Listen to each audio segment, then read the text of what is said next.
All right, you guys, today I'm going to be taking you through a flow to warm up before your runs. If you're new to my channel, my name is Laura. I'm a certified personal trainer and Pilates instructor.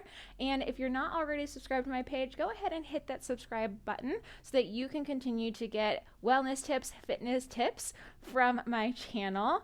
And let's go ahead and get started with what you came for, a total body warm up to help you get more out of your run for today. We are going to start on our hands and knees here. Knees underneath the hips, hands underneath the shoulders. Let's start with a couple cat-cows here. Round the back into an angry cat, and then lengthen the spine away from the crown of your head. As you round the back, the eyes will flow and gaze through the belly. And as you lengthen your spine, your eyes will come up and look forward and in front of you because your neck is part of your spine here. So here, I'm just trying to loosen up the muscles along my spine because those are going to be helpful in helping to protect and support my back as I'm going through my run for today. Also helping to loosen up specifically my lower back, which can sometimes get tight. Sometimes just from an extra long and hard run. And so I want to make sure that all of those muscles that attach onto the pelvis are loose so that I can have my optimal gait. I'm going to do one more here. And then I'm going to take one of my hands behind my head and go through and open close. So I'm going to take my elbow towards the eye of my elbow on the opposite side. And then I'm going to open it to the floor. Close and open.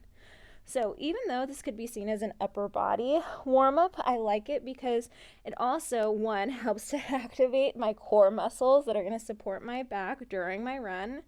But also, I want to have, I don't want to say loosey-goosey upper back, but I definitely don't want it tight so that I can have a good arm swing for my run. Because that arm swing is going to be just as important as your legs being able to be stretched out, warmed, filled with blood to help you with your running gait, running pattern. And switch sides. If your arms, your shoulders, your back is tight, it might cause you to have kind of like a cross body swing.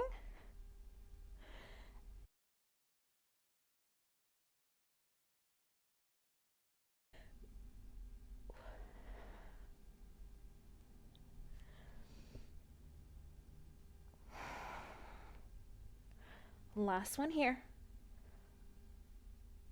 All right, I'm going to keep both of my hands underneath my shoulders. You're more than welcome to take it down onto the forearms if your wrists are tired. And I'm going to start to warm up my glutes. So I'm going to take one of my legs backwards, and straight leg will go up, straight leg will come down. So once again, warming up my core stabilizers here as I keep my pelvis square to the floor.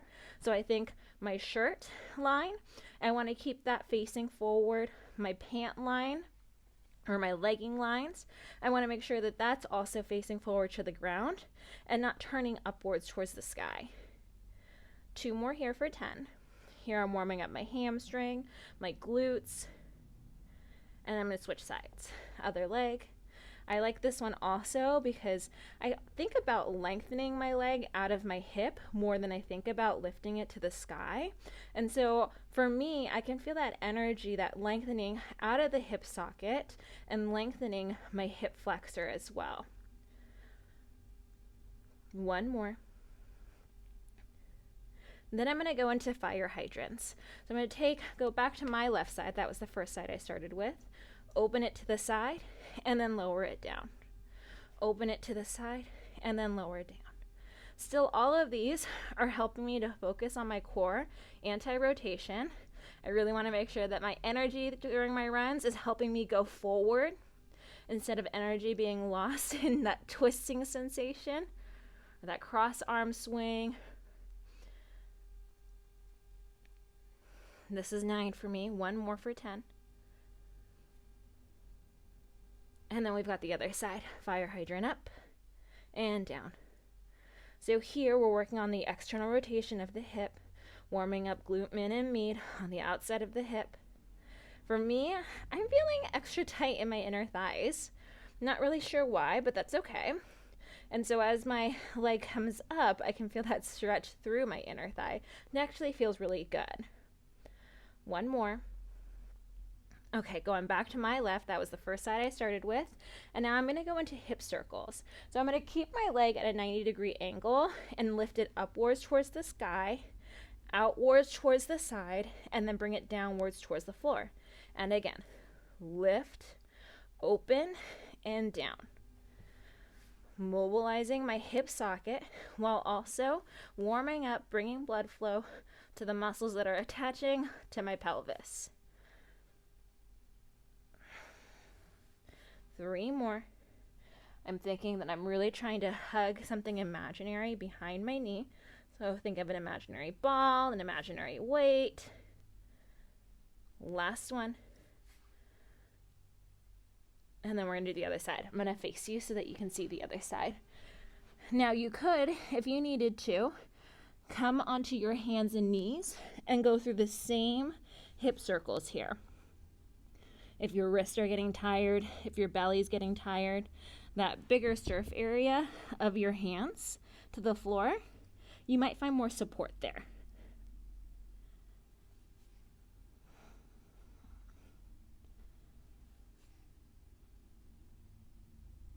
Three more.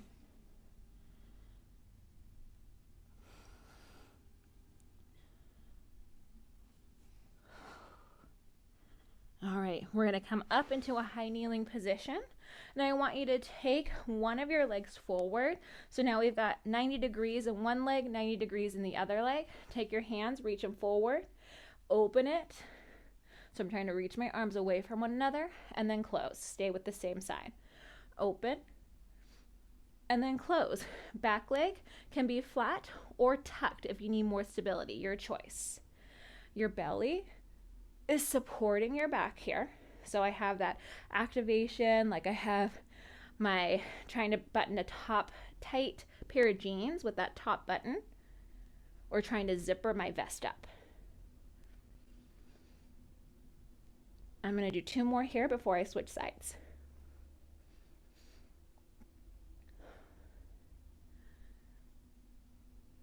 All right, switch sides.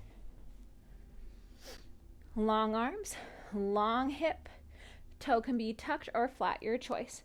Open and close. And you might find that it's easier to rotate to one side. That's okay, just have awareness with it. For me, it's this side. I can feel that it starts from my hip flexor. My hip is tight, and that stretch gets exaggerated as I open to the side. So once again, even though it looks like it's an upper body warm-up, it is going to be helpful for stuff that's down the chain on your body. It's all connected. 2 more.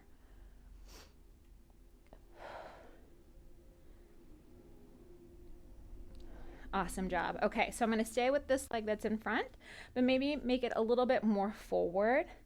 Take my hands, one to each side of my foot, and lift my back leg now. So now I'm in what's called a runner's lunge. I'm going to try to stretch my front leg and then bend right back into that runner's lunge. Stretch my front leg and then back into my runner's lunge. So maybe you need like a couple cushions if you can't hold on to the floor or touch the floor here.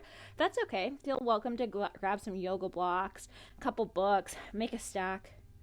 But I'm stretching my hamstring. Also come into a little bit of a contraction for my thigh. Stretching through the hip flexor on my back leg. Last one. And you can step together to switch, or you can pass through that 90-degree angle that we were at just moments ago. Hands, fingertips onto the floor. Stretch and bend. Stretch and bend.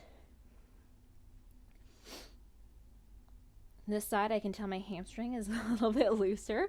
I can get more of my handprint on the floor, and I can also stretch my leg out a little bit more. Just awareness. 1 more here. And then I'm going to bring my feet together. Roll the spine up to a standing position. I'm going to warm up my calf. So I'm going to do an external rotated position first.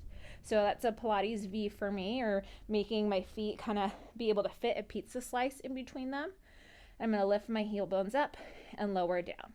That helps me get connected to the outside of my glutes here. And then also inner thighs, pelvic floor get connected to help support my pelvis, help support my waistline.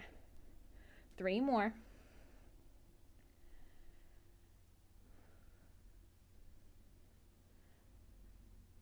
And down. Now I'm going to go back to parallel feet and do the same thing here. So the turned out position works a little bit more of the outside of your calf, so that lateral gastroc, and also a little bit of that soleus. And then this one here, where we're in parallel, a little bit more of that medial gastroc. 3, we're thinking about all the toes being connected to the floor. 2, last one. And then hands down. And with that, we're all good and ready to go on our run. If you're still feeling a little bit tight, I'm gonna link up in the iGraphic below where you can find a little bit more of the videos that I have on running drills, where you can go through walking quad stretches, Frankenstein, standing hip openers, things like that, if you feel like you're still a little bit tight in your body. Otherwise, we warmed up through our torso, we're turned on through our core, we've activated those muscles that are in our hips to support our pelvis, and our legs are good to go. If you like this video, go ahead and give it a thumbs up, and if you're not already subscribed to my page, go ahead and hit that subscribe button so that you can keep making strides to your health and wellness goals. If you have a request on another video, go ahead and put it in the comments below. I do read the comments and personally respond to them, so I would love for you to leave one and let me know what you would like to learn more about, and I will see you guys in my next video. Have a good one.